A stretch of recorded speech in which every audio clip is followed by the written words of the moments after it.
Damos as boas-vindas a você que decidiu nos acompanhar neste estudo bíblico.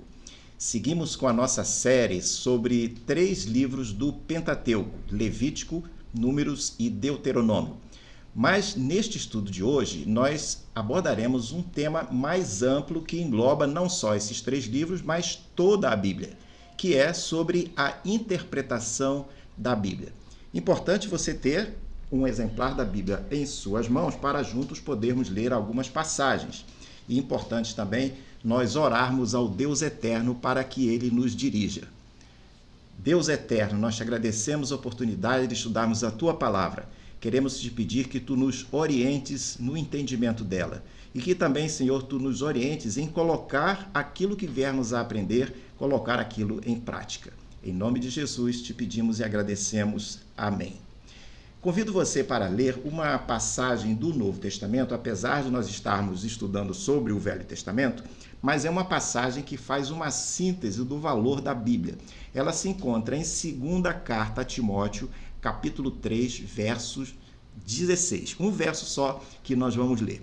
A palavra de Deus, então, nos diz o seguinte: toda a Escritura é inspirada por Deus e útil para o ensino, para a repreensão, para a correção, para a educação na justiça, a fim de que o servo de Deus seja perfeito e perfeitamente habilitado para toda boa obra. 16 e o 17, para complementarmos esse ponto. Uma das ameaças do crescimento espiritual do cristão é uma coisa chamada superficialidade. A superficialidade atrapalha o compromisso dos crentes em estudarem a Bíblia. Esse fenômeno é reflexo de uma tendência atual onde as pessoas ficam cada vez mais na superfície, cada vez mais na casca. Isso inclui, para muitas pessoas, não ler livros, não se interessar em ler livros, não ler artigos, não ler textos, revistas só se tiver fotografias e figuras. Atualmente, muitos buscam informação muito mais nos vídeos do que na leitura. Mas como isso pode afetar os cristãos? O que ocorre é que essa tendência acaba alcançando muitos crentes e esses crentes passam a deixar de conhecer, de estudar e de ler a Bíblia. Então, esse é um primeiro impacto que nós observamos. Ou seja, as coisas da vida espiritual ficam apenas na superfície. O problema da superficialidade é que ela leva ao descompromisso. No caso da vida cristã, se eu não conheço os princípios bíblicos, como posso ter compromisso com eles? Há denominações evangélicas onde os pastores não vão a um seminário para se preparar. E em algumas igrejas não existe escola bíblica dominical ou qualquer outro tipo de escola bíblica. Nesse mecanismo, muitos crentes perdem o interesse em se aprofundar no conhecimento da palavra de Deus para aplicá-la à vida. O foco dessas pessoas passa a ser nas coisas que prometem soluções rápidas, fáceis para os problemas da vida que são inevitáveis. Esse comportamento é semelhante ao que ocorre nas campanhas de venda de produtos nas revistas, na TV, no rádio e nas mídias sociais. Nesses casos, o que ocorre é que as coisas ficam apenas na superfície. Apesar da Bíblia ser conhecida há séculos, apenas uma minoria se interessa em estudá-la. No extremo, há pessoas que até a rejeitam. E por que essas pessoas rejeitam a Bíblia? Um primeiro motivo é que a Bíblia não é vista por essas pessoas como uma fonte de verdade e de princípios. Para outros, ela pode até ser essa fonte, mas não é vista como uma coisa importante e relevante. A Bíblia acaba incomodando porque ela requer a pessoa despojar-se de si mesma, requer a pessoa pensar em uma visão mais espiritual e requer mudar ou trocar a vontade do eu pela a vontade do Espírito Santo. Com tudo isso, a Bíblia acaba sendo deixada de lado por muita gente. No próximo quadro, nós temos a pergunta que vai direcionar todo o nosso estudo de hoje: como interpretar a Bíblia? Alguns estudiosos entendem que a Bíblia é tanto um livro humano quanto divino.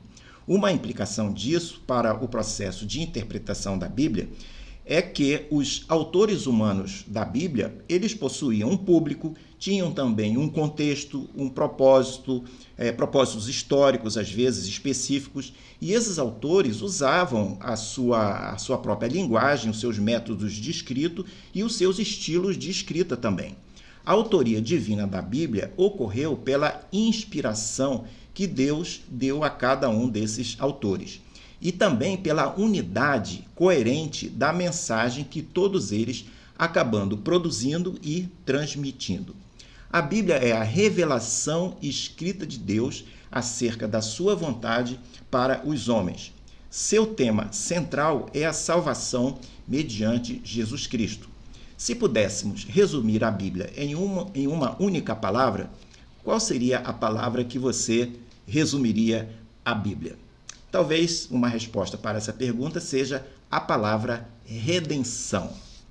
A Bíblia foi escrita por 40 autores inspirados por Deus ao longo de 1.600 anos. O curioso é que, mesmo com essa diversidade de autores que escreveram os 66 livros que compõem a Bíblia durante todo esse longo período, a Bíblia, se mantém coerente do começo ao fim. O texto bíblico, para ser entendido, requer, porém, uma interpretação. E claro que uma interpretação requer um intérprete. Quando se fala em interpretação bíblica, a pergunta-chave é qual é o significado do texto. Ou uma outra forma de perguntar, como entender o texto e como extrair do texto alguma mensagem, especialmente de forma prática. Uma possível resposta a essa pergunta quanto ao significado do texto, é entender que o significado em si, ele é uma mensagem que o autor pretendeu transmitir.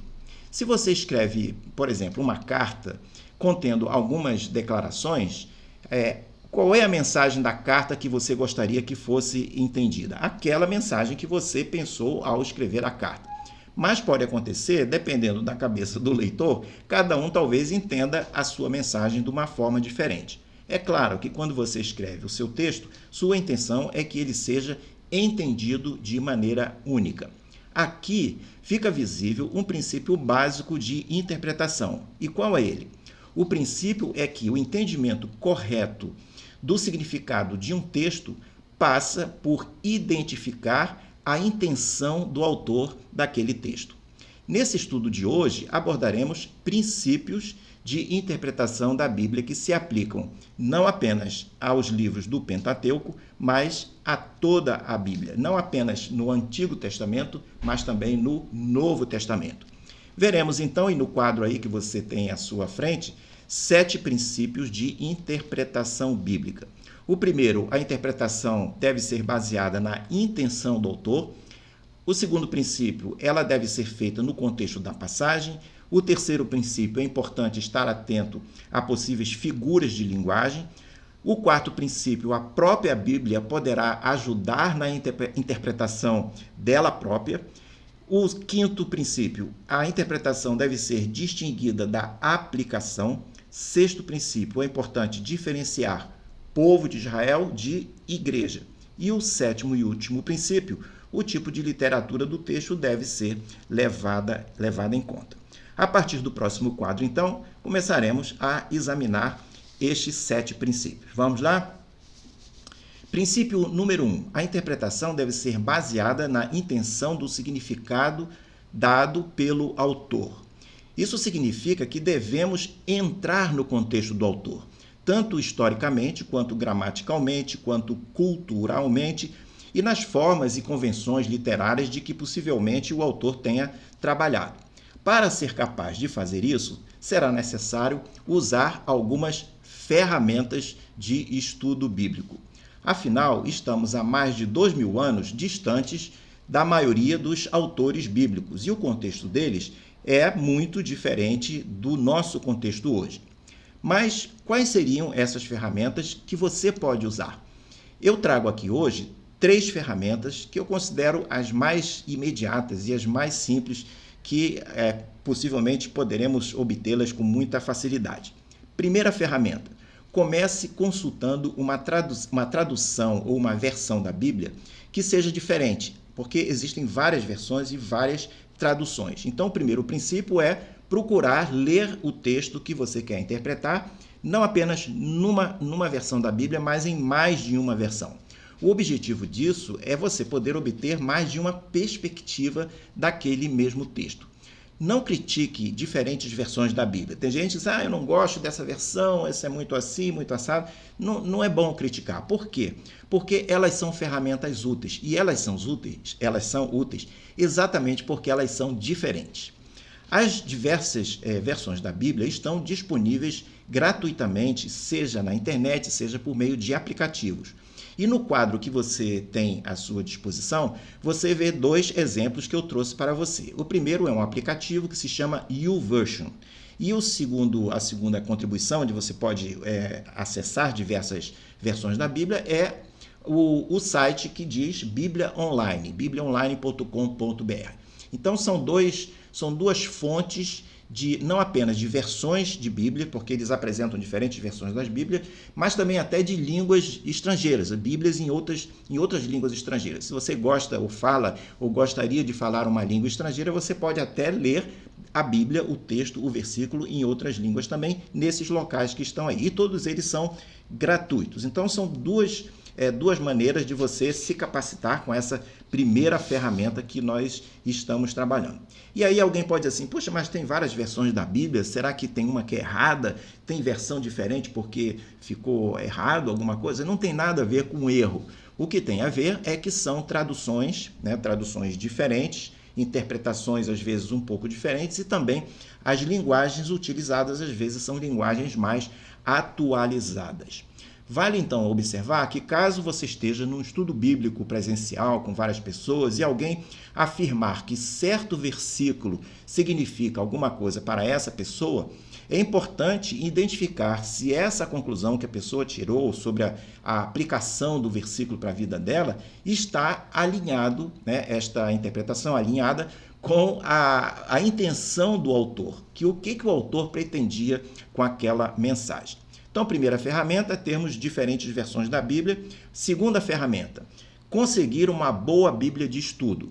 Uma Bíblia de estudo vem com notas que explicam informações históricas e culturais referentes a certos versículos, especialmente os mais difíceis de entender, mais complicados. Valorize a Bíblia de estudo mais extensa que, eventualmente, você conseguir ter e que, possivelmente, vem junto com o exemplar da Bíblia impressa que você possui. Ou, ao contrário, você tem uma versão impressa da Bíblia e essa versão impressa vem com um anexo, com um apêndice de algumas interpretações ou algumas explicações sobre termos que ajudam a gente a interpretar. Terceira e última ferramenta, utilize bons comentários bíblicos. Na realidade, esses comentários são ferramentas essenciais para estudar a Bíblia. Eu recomendo que você leia comentários bíblicos evangélicos dentro da linha de estudos que nós estamos trabalhando. Esses comentários, eles nos ajudam a entender os versículos da Bíblia, especialmente aqueles que são mais difíceis. No próximo quadro, vemos o princípio 2 de interpretação da Bíblia. E diz o seguinte, a interpretação deve ser feita no contexto da passagem. O contexto da passagem, ela determina o significado da mensagem nessas passagens bíblicas. De que forma isso acontece? Acontece que há vários que a gente pode chamar de círculos de contexto para ajudar na interpretação. Um primeiro círculo que a gente pode anotar é o contexto próximo da frase onde aquele texto está escrito. Depois, podemos também identificar o contexto do parágrafo, o contexto do capítulo ou o contexto da folha. E esses círculos, então, eles vão se ampliando. E no final, tem um grande círculo maior, que é o círculo ou o contexto do autor, onde ele vive, quando ele viveu, em que circunstâncias políticas ou de religiosas que ele estava vivendo, o que estava ocorrendo. Então, todos esses círculos de contexto nos ajudam a entender a passagem bíblica que nós estamos procurando interpretar. Agora, uma coisa interessante que vale nós observarmos é que há pessoas que tentam interpretar um versículo por si de uma forma isolada, sem considerar o contexto. Isso ocorrendo tende a levar, inevitavelmente, a um erro de interpretação. E um exemplo disso que eu trago aqui para você é o texto que nós encontramos em Mateus 18, 20, que é um texto muito conhecido, e eu vou ler para você, eu lendo certamente você vai recordar, você vai reconhecer. O texto de Mateus 18, 20, que são palavras de Jesus, ele diz assim: porque onde estiverem 2 ou 3 reunidos em meu nome, ali estou no meio deles. A maioria das pessoas usa esse versículo para mútuo encorajamento quando aparece pouca gente numa reunião da igreja. Aí as pessoas se sentem assim meio desconfortáveis, aí lembram desse versículo e dizem assim, não faz mal que nós sejamos poucos, porque Jesus disse que se 2 ou 3 estiverem reunidos em seu nome, ele estaria conosco, né? Então essa é uma interpretação comum que tem acontecido com este versículo. Contudo, se nós lermos o contexto do versículo, e o contexto está nos versículos anteriores, nós lemos Mateus 18, 20. Nos versículos 15 e 16, nós temos o contexto. Se nós lermos o contexto, veremos que o contexto tem a ver com um irmão que errou e não quer se emendar. Quando isso ocorre, a palavra de Deus nos exorta a termos 2 ou 3 testemunhas que juntas irão exortar aquele irmão sobre aquele assunto. Nesse caso, o Senhor estará com o grupo, ajudando-o a resolver o assunto, resolver o problema. Ou seja, a aplicação do texto original não tem nada a ver com um grupo de crentes que se reuniu e está constrangido porque tem poucas pessoas. Jesus, claro, poderá estar com esse grupo, esse pequeno grupo que está lutando ou contando com mais pessoas. Jesus certamente poderá, mas a passagem bíblica que nós usamos como exemplo não fala nada sobre isso. No próximo quadro, vamos ao princípio número 3. É importante estar atento a possíveis figuras de linguagem. Quando o literal, quando a mensagem, quando a maneira como nós lemos não faz sentido, provavelmente haverá uma figura de linguagem envolvida. Um exemplo disso que eu trago para a sua observação, Isaías 55, 12. Lá nesta passagem, o texto afirma que as árvores do campo baterão palmas. Ora, as árvores não têm mãos para bater palmas. Então é evidente que nós aqui estamos diante de uma figura de linguagem. E figura de linguagem, em vários textos, não apenas na Bíblia, é um meio de expressão muito poderoso que dá um colorido, dá às vezes uma percepção diferente. E as figuras de linguagem são partes importantes, normal em qualquer linguagem. No próximo quadro, nós podemos ir para o princípio 4. A própria Bíblia pode ajudar a interpretar ela própria. Este é o princípio 4, né? Como Deus é um Deus verdadeiro e a Bíblia é a palavra de Deus, a conclusão é que a Bíblia não se contradiz. Isso quer dizer que quando tivermos que interpretar passagens difíceis, poderemos buscar outras passagens que forem mais claras e que poderão nos ajudar a interpretar aquela passagem difícil. Isso, às vezes, é chamado por alguns da lei da não contradição.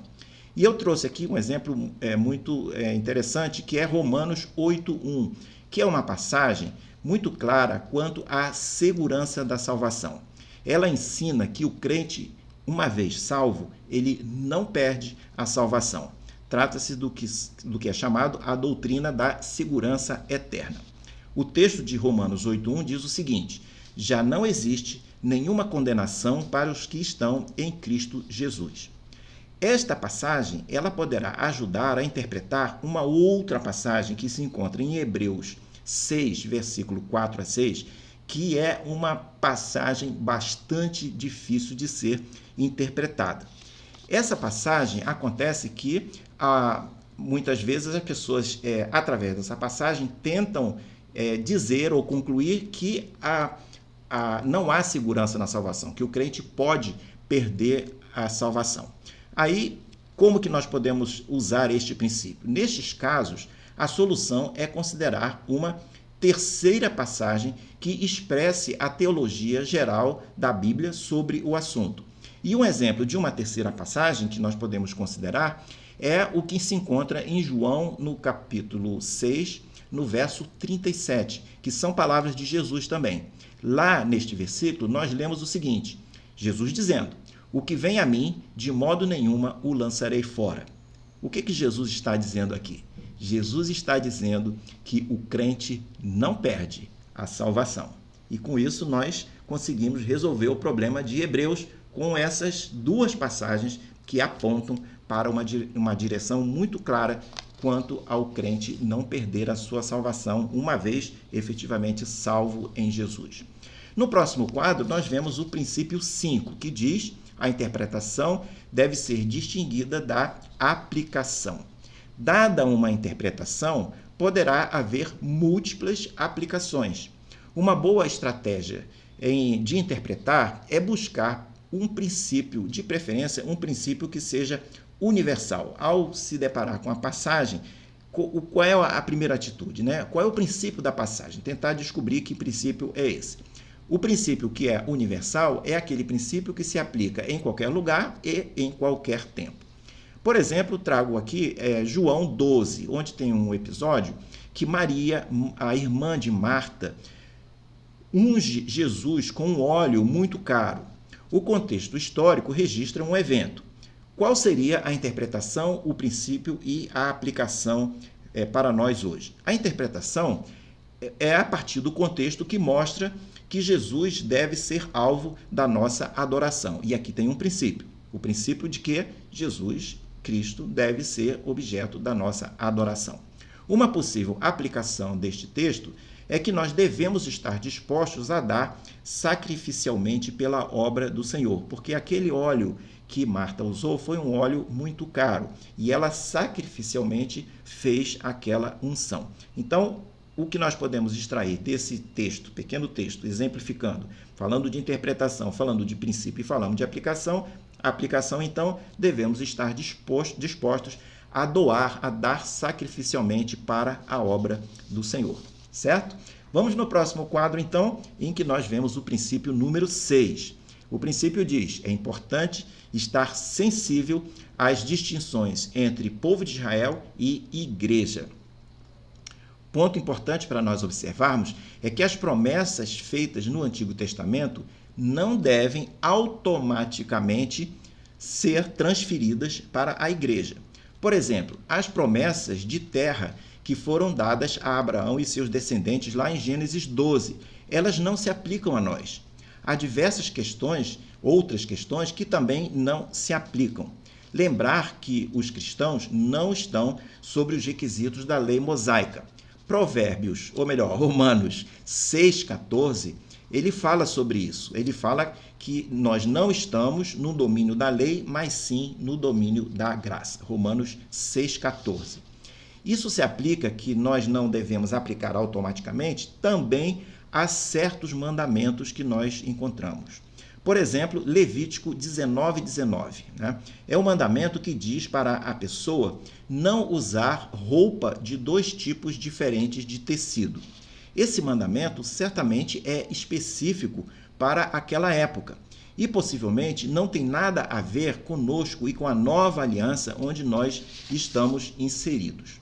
Lembrar que certos mandamentos dos tempos antigos eram por conta de demandas práticas do povo que peregrinava no deserto.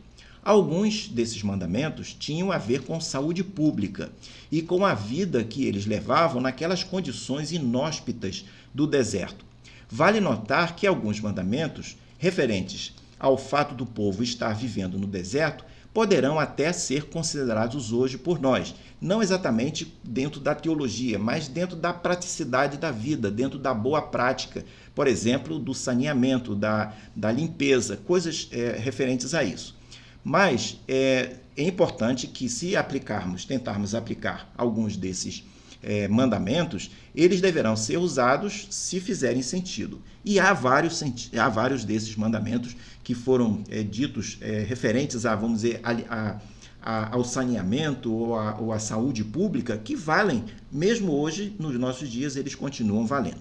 E um exemplo que eu trago para você, que é muito curioso, é Deuteronômio 23, verso 12 e 13. E o texto nos diz o seguinte: também haverá um lugar fora do acampamento para onde vocês devem ir e fazer as suas necessidades. Tenham entre as suas armas uma pá, e quando alguém se abaixar fora do acampamento, cavará um buraco com a pá e, virando-se, cobrirá as fezes com terra.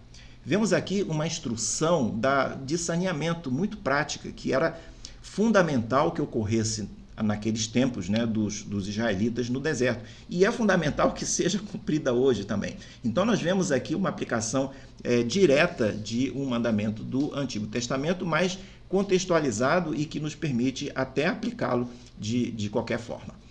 Uma pista para sabermos se o mandamento do Antigo Testamento ainda se aplica ao Novo Testamento, mas dentro de uma perspectiva teológica, é verificar se ele é vinculante. Ou seja, se o mandamento do Antigo Testamento aparece repetido no Novo Testamento. Vale lembrar que a igreja foi formada lá em Atos 2, com a descida do Espírito Santo. Com isso, novas práticas ou ordenanças surgiram após este evento marcante. Para fechar esse bloco, vale observar que a igreja hoje pode ser vista como um novo Israel, mas um novo Israel de natureza espiritual. Mas isso não deverá requerer levar a pessoa, por exemplo, a achar que tudo que valeu para o Israel étnico, o Israel histórico, ele se aplique também ao Israel espiritual. Sempre será necessário observar a devida contextualização. No próximo quadro, nós chegamos ao princípio 7, e o último dessa nossa lista. E o princípio é o seguinte: o tipo de literatura do texto deve ser levado em conta. A Bíblia contém diferentes tipos de estilo de literatura. Ele tem a lei como literatura, tem a narrativa, tem livros de sabedoria, que é o livro de Provérbios, por exemplo, tem poesia, livro de cantares, fala do evangelho, que é outro estilo, parábolas, que são histórias ilustrativas e que têm o intento de educar, epístolas, que são cartas, e a literatura apocalíptica, que fala de previsões e uma série de coisas referentes ao futuro. Cada um desses tipos de literatura tem características específicas e devem ser consideradas na interpretação de um texto. Em nosso estudo do Pentateuco, que nós estamos fazendo nesse trimestre, eu destaco 2 tipos de literatura, porque são as mais comuns nesses livros do Pentateuco. A primeira é a literatura tipo narrativa. Grande parte do Antigo Testamento contém esse tipo de literatura. Nesse caso, primeiro a passagem precisa ser interpretada em seu contexto histórico, para então podermos extrair as aplicações a partir dos personagens e a partir dos eventos. Por exemplo, no livro de Juízes, capítulo 3, verso 31, apenas um versículo é dado se referindo a um certo líder de nome Sangar. O texto diz o seguinte: depois de Eude veio Sangar, filho de Anate, que matou 600 filisteus com uma aguilhada de bois, e também ele libertou Israel. Por que Deus teria incluído essa passagem na Bíblia? Como interpretá-la? Qual é a mensagem? O versículo ensina 2 coisas. A primeira coisa é que ele registra um evento histórico. O evento histórico é que Sangar libertou Israel. E o segundo ponto, o segundo ensino que nós podemos extrair do versículo é que ele mostra que o poder libertador de Deus poderá vir de uma maneira inesperada. Não com um exército numeroso, mas com um homem empunhando uma aguilhada. Uma aguilhada era tipo uma vara com um espeto na ponta que era utilizado para tocar as manadas, os rebanhos. Então, este episódio ilustra que Deus pode agir de maneiras inesperadas, de maneiras específicas, de acordo com a sua vontade. O segundo tipo de literatura que nós podemos destacar dentro do nosso estudo do Pentateuco, dentro da nossa série, é a lei como literatura. Para interpretarmos esse tipo de literatura, é fundamental sempre lembrar que os cristãos não estão sobre a lei do Antigo Testamento. O que nos cabe é cumprirmos os princípios que estão por trás da lei, começando por o que nós encontramos em Mateus 22, 37, 4, quando alguém perguntou a Jesus sobre a lei, Jesus respondeu perguntou qual era o maior mandamento, Jesus respondeu: amar a Deus sobre todas as coisas e ao próximo como a ti mesmo. Então, são princípios que estão sendo trazidos lá do Antigo Testamento e são relevantes e valem, são vinculantes e valem nos nossos dias. Há casos também que o ensinamento é levado diretamente para o Novo Testamento, do Antigo para o Novo Testamento. Exemplo, o mandamento de não matar. Não matar no Antigo e não matar no Novo, eles estão vinculados, né? Outras vezes, o Novo Testamento pega o texto do Antigo Testamento e aplica um princípio dele. Exemplo, Deuteronômio 25, 4, diz o seguinte: não amarrem a boca do boi quando estiver pisando no trigo. O apóstolo Paulo toma esse versículo, que se refere a alimentar um animal que está no trabalho, e vai aplicá-lo numa carta que ele escreve a Timóteo. Então, a primeira carta a Timóteo, no capítulo 5, 18, Paulo aplica esse princípio, dizendo que o trabalhador cristão é digno do seu trabalho. E o contexto diz respeito aos anciãos da igreja, líderes da igreja que exerciam liderança e se dedicavam a pregar e a ensinar. E por isso, e por conta disso, precisavam ser remunerados pela igreja. Em geral, lembrar que se o mandamento do Antigo Testamento não é repetido no Novo Testamento, não quer dizer que ele não seja importante, mas que ele deve ser interpretado, né, deve ser trazido, deve-se procurar um princípio por trás da declaração e, em seguida, tentar aplicá-lo, se ele for aplicável efetivamente. No próximo e último quadro, nós temos 3 pontos para concluir. Essas conclusões, elas se aplicam não apenas nos livros do Pentateuco, aqueles que nós pretendemos estudar nesse trimestre, mas em toda a Bíblia. Eles são conclusões que valem para tudo, né? A primeira conclusão é: sem Cristo não adianta discutir a Bíblia. A declaração doutrinária da Convenção Batista Brasileira afirma que a Bíblia é a palavra de Deus em linguagem humana. E também ela declara que é o registro da revelação que Deus fez de si mesmo aos homens. Afirma também que ela deve ser interpretada sempre à luz da pessoa e dos ensinos de Jesus Cristo. Isso quer dizer que não podemos pretender interpretar a Bíblia de forma completa, a não ser que tenhamos Jesus como Salvador fazendo parte do processo de interpretação. Ou seja, sem Cristo não adianta discutir a Bíblia. Se você estiver discutindo com alguém sobre a Bíblia, mas sem levar em conta a perspectiva de Jesus, é possível que você esteja perdendo tempo. Puxa, perdendo tempo? Sim, perdendo tempo porque sempre faltará uma peça fundamental para o completo entendimento da Bíblia, que é a perspectiva redentora de Jesus. Segundo ponto da nossa conclusão: por que a Bíblia seria necessária? É possível que alguém levante essa pergunta, bem como outras perguntas. Será que a Bíblia tem solução para os problemas humanos? A Bíblia realmente é necessária. Nós vamos, ao longo dos momentos em que nós vamos estudando a Bíblia, isso se torna evidente. A Bíblia é necessária por diversos motivos. Um deles é a sua utilidade, dado que ela pode nos libertar de diferentes tipos de medos e ansiedades. Pode nos ensinar também experiências de vida e pode nos dar conforto e esperança. É um livro prático que aborda as fraquezas humanas e nos ensina como superá-las. Fala-nos não apenas sobre a qualidade de vida presente, mas fala-nos também da esperança e da redenção, que é a vida eterna futura. Tudo isso requer uma aceitação da Bíblia pela fé.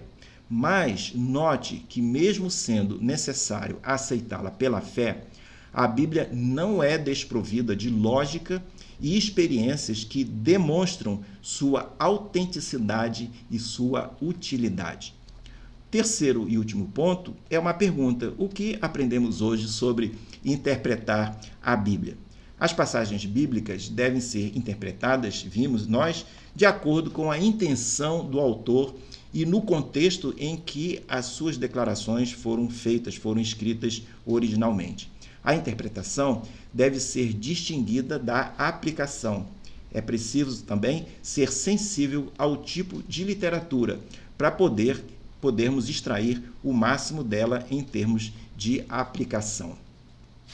Interpretar a Bíblia nem sempre será fácil, mas certamente valerá a pena. Deus nos lembra no Salmo 19, verso 9 e 10, que você poderá ver no quadro logo a seguir, do valor das palavras de Deus. Como você pode ver, ele diz, o salmista Davi, diz que os mandamentos, preceitos e o temor do Senhor são mais desejáveis do que ouro e são mais doces do que o mel e o destilar dos favos.